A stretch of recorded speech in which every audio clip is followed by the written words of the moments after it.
Biden recently gave a speech at NATO, and we want to make sure that we review that because Anton is not familiar with what this speech was. I knew that the speech was going to be given, but I didn't want to review it until I actually had an opportunity to review it in real time with you guys.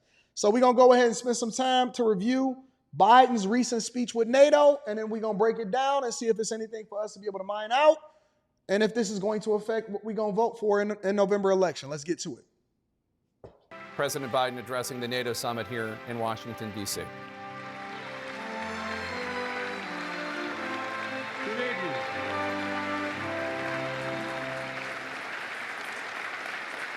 Welcome. In 1949, the leaders of 12 countries, including President Truman, came together in this very room. History was watching. It had been 4 years since the surrender of the Axis powers and the end of the most devastating war the world had ever known. I wonder if I can get a, let me see something. Because I feel like that's a little low.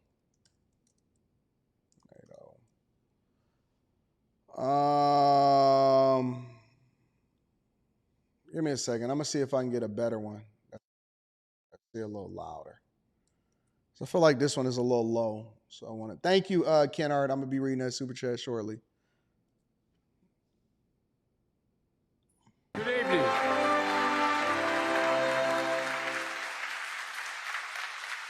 Welcome. Is that better? In 1949, a little better. The leaders of 12 countries, including President Truman, came together in this very room. History was watching. It had been 4 years since the surrender of the Axis powers. You know I'm going to cover the Republican National Convention. Of course we are. We're going to cover the Democratic National Convention, and we're going to cover the Republican National Convention, 100%. The end of the most devastating war the world had ever known.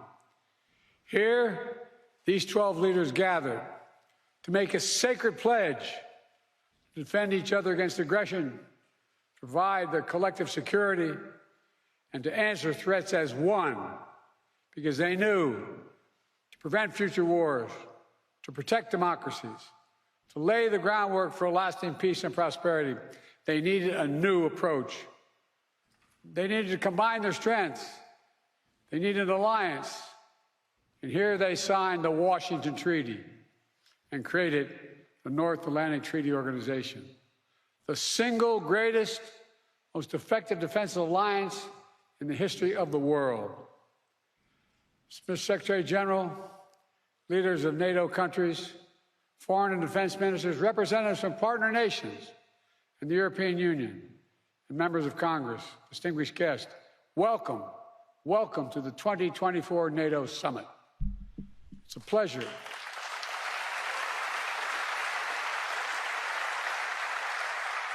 It's a pleasure to host you in this milestone year, to look back with pride at all we've achieved and look ahead to our shared future with strength and with resolve.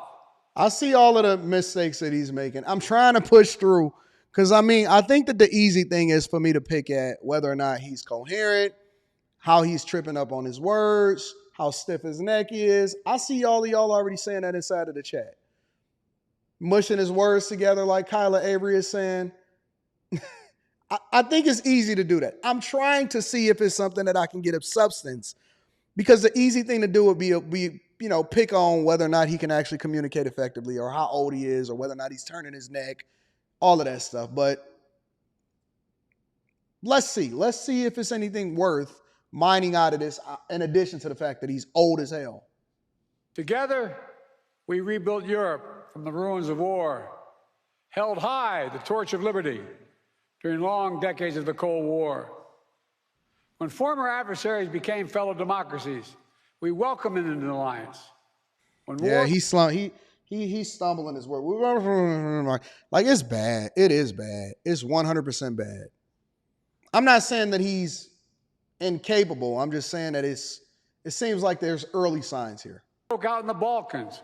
We intervened to restore peace and stop ethnic cleansing.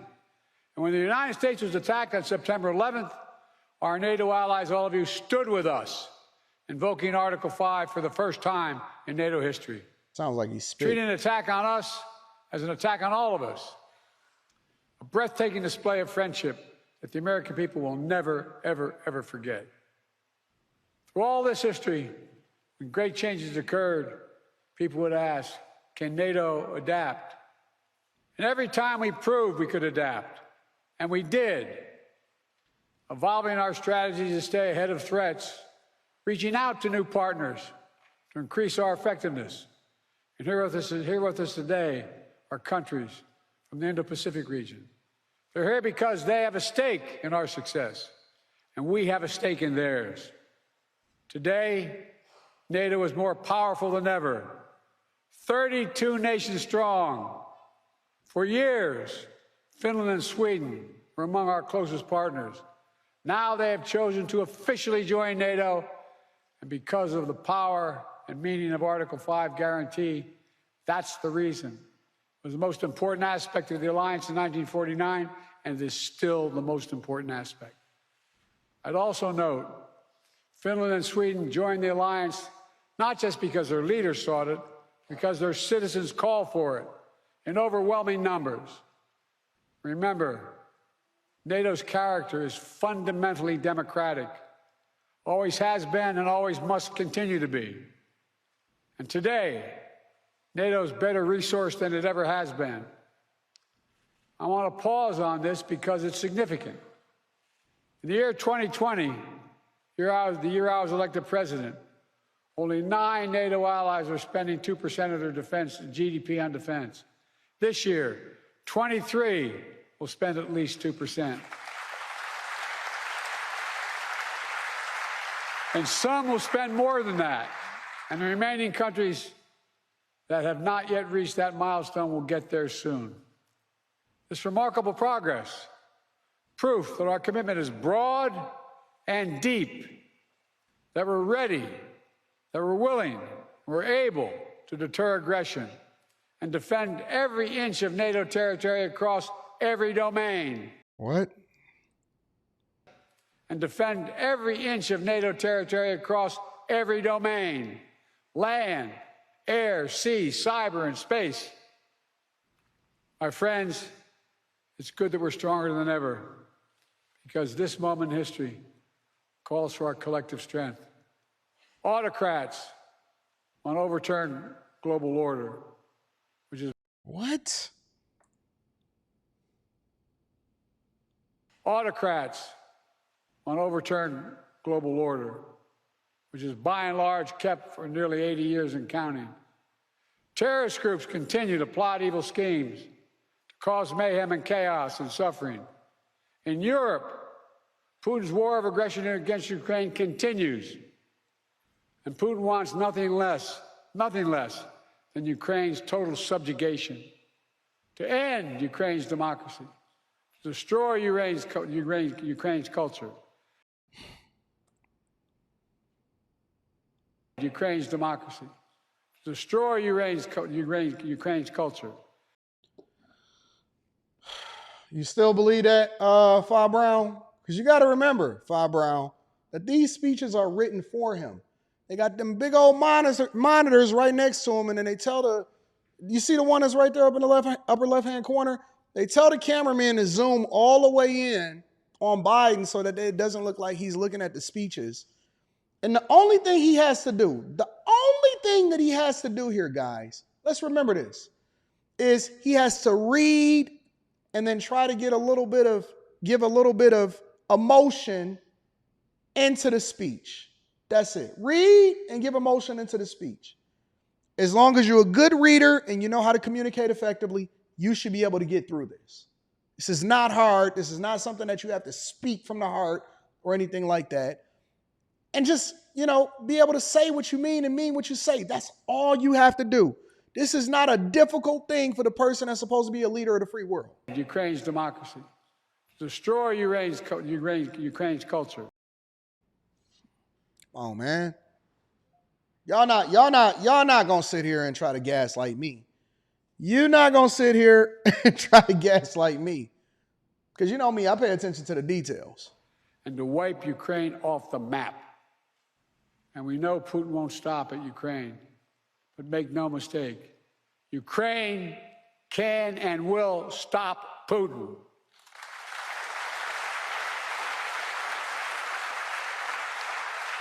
Especially with our full collective support. They have our full support. Even before Russian bombs were falling in Ukraine, the alliance acted. I ordered the U.S. reinforcements at NATO's eastern flank. More troops, more aircraft, more capabilities. And now the United States has more than 100,000 troops on the continent of Europe. I did not know this, and somebody just said this. And according to the NATO homepage, on the topic of NATO funding, and again, somebody just said this inside of the chat. So whenever I see somebody put some information inside of the chat that I'm not aware of, I usually want to go and look it up myself, because, you know, we're learning on the fly, and so we better understanding exactly what's happening out here in these streets. And so in order for us to do that, we got to do our own research. Now, I'm going to share with you what I see, and then you guys can give me a little bit of insight of whether or not this is actually accurate. All right. Somebody said in the chat that the U.S. is funding the majority of NATO. And I knew that, but I didn't know to what extent we were funding the majority of NATO. And so I went and pulled it up myself, right? And it says, and I asked, how much of NATO does the U.S. pay for? The volume of U.S. defense expenditure represents approximately 2/3 of the defense spending of the alliance as a whole. So you're telling me that we're at, and it says approximately, so it could be anywhere from 66.7% to 70+%, okay? So if you're telling me that we are putting in 66 to 70% of all of the funding for NATO, who wouldn't want that deal? Y'all sitting here worried about whether or not these women going to go 50-50 with y'all. Y'all should join NATO. Listen, I want a NATO deal. The next woman that go up there and ask a simp of what she want, just tell her, I want a NATO deal. Hey, tell him, hey, baby, I want a NATO deal. He going to give it to you. Listen, if the United States of America can do it, you certainly can do it. Fund 70% of her lifestyle, should do anything for you. Fund 70% of the lifestyle, she definitely joining in. Listen, go and get you a chick that's under duress. Go and get you a chick that's under duress and then tell her, hey, listen, I take care of 70% of your expenses. She going. And she going to let you do what you want to do. That's crazy.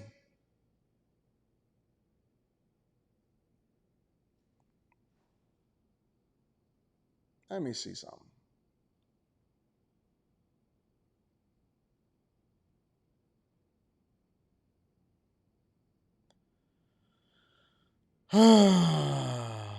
That's crazy. This is insane. All right, so we learning as we go. We getting more information. This is why we do this show, so that we can learn together. All right, let's continue to hear the speech. NATO moves swiftly as well, not only reinforcing the 4 existing battle groups in the east, but also adding 4 more in Bulgaria, Hungary, Romania, and Slovakia, essentially doubling NATO's strength on the eastern flank. Together, we've built a global coalition to stand with Ukraine. Together, we provided significant economic and humanitarian assistance. And together, we've supplied Ukraine with weapons it needs to defend itself. Tanks, armored fighting vehicles, air defense systems, long-range missiles, and millions of munitions. Okay, all right, we in there. The United States and nearly 24 allied partners have signed bilateral security agreements with Ukraine. And more countries will follow. Today, I'm announcing an historic donation of air defense equipment for Ukraine. The United States, Germany, the Netherlands, Romania. How much is that going to cost us? How much is that going to cost us?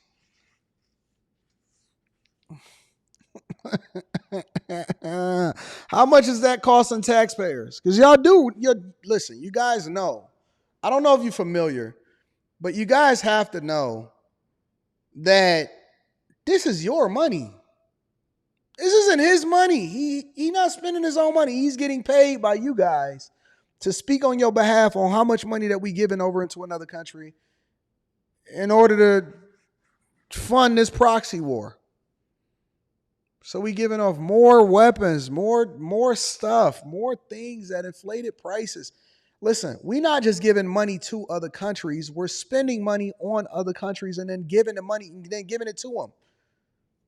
The only people that wins here is the defense contractors. That's the only people that wins. They can't wait to get another contract.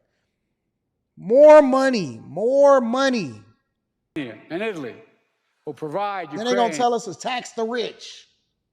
With the equipment for 5 additional strategic air defense systems.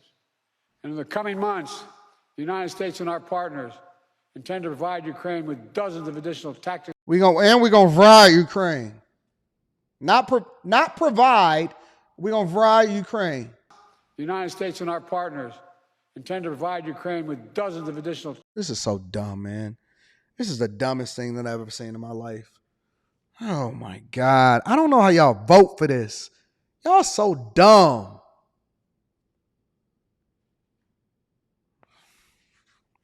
Don't you know that Trump was like, I'm not being a part of this because this doesn't actually serve our best interests? We so dumb, man.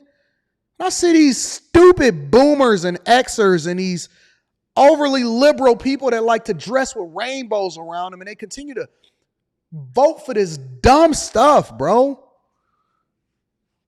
What do we get out? That's the pitch. In any business proposition, I don't care who it is, what it is. Whenever they ask you for something, or whenever you given an overwhelming majority of it, you have to stop and look. Listen, man, even if you got a side hole that you funded, bro, the first thing that you got to ask yourself is, what do I get out of this? What am I getting out of this? What is the benefit that comes along with it? If it's something that benefits me on the back end, cool. I don't mind spending money on you, baby, but I got to understand what's the return on my investment. What is the return on my investment? What am I getting out of this? Every single person that is around me in some shape, way, or form is adding value into my life. There's a return on it. Even my mother effing wife, she's out here hustling. She on her computer every single. You think she just be sitting here when she inside of the studio? No, she be having her laptop open. She be working. She be making phone calls, setting stuff up, making sure that she go and visit contractors, delivering checks, looking over the budgets, making sure that the money is right, going over what the accountant told us, scheduling interviews, answering y'all emails. Man, do you know the type of value that she would have to bring to me in every single way? And everything that we do, we got to look at it from a business perspective. How are y'all not paying attention and saying, what the heck do we get out of this? So you just give it, when you look at your paycheck and you see all of that money coming out and you say, okay, well, this percentage is going to go to the military. This percentage is going to go to NATO. This percentage is going to go to Ukraine. Y'all don't break it down like that. Y'all don't look at it like this. Y'all just be like, yeah, we voting for this guy because we don't like the other guy. Sometimes the other guy may not necessarily be the guy that you like emotionally, but he may be. Listen, one of my lawyers is a complete asshole. Don't worry, the kids is out of school. They sleep anyway. One of my lawyers is a complete a-hole, 100%. But let me tell you something. That guy is no joke. He is no joke. He may not necessarily be the best husband, but I'm telling you, when it's time to draw up them contracts, or when it's time to go to the negotiating table, or when we got to deal with a particular issue, or if I need him to get me out of something sticky, better call Saul. Better call Saul. Sometimes you need a monster to get in there and do the dirty work. Okay? So I'm not necessarily looking to be friends with you. I'm looking to hire you for a professional service to ensure that you protect what it is that I got going on over here. I don't give a piss about what you got going on. Now, if we talking about personal business, us partnering in a business, we opening up a restaurant together, or we got to go into content creation together, then that's a completely different conversation. But when I'm hiring you for a professional service, if you are the best contractor, if you're the person that frames things, if you're the excavator, if you're the lawyer, if you're the accountant, I need a person that's on the job. I don't have no time for games. I'm not sitting here evaluating whether or not I like you or not. I'm trying to evaluate whether or not I like the work that you did for me. Because I can like you and you could be a complete trash. It's some people that I like in my life. They are some of the best, nicest people that I've ever seen in my life. But would I hire them to work with me? Absolutely not. That's what we talking about when it comes to the president of the United States of America, even the mayor in your own city. Come on, man. What we talking about, bro? They don't have no respect for this dude. Tactical air defense systems. The United States will make sure that when we export critical air defense interceptors, Ukraine goes to the front of the line. Get this off my screen, man. I ain't got time for this nonsense. I'm not doing this no more. I'm not about to sit here and review a video of a man that can't even say 2 words, bro. He don't have the ability to put 2 sentences together without somebody carrying him up the stairs to be over there delivering them. Get out of here, man. What are we talking about?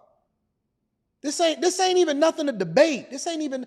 He had more votes than anybody in history, over 81 million votes last election. Biden, a lifetime politician.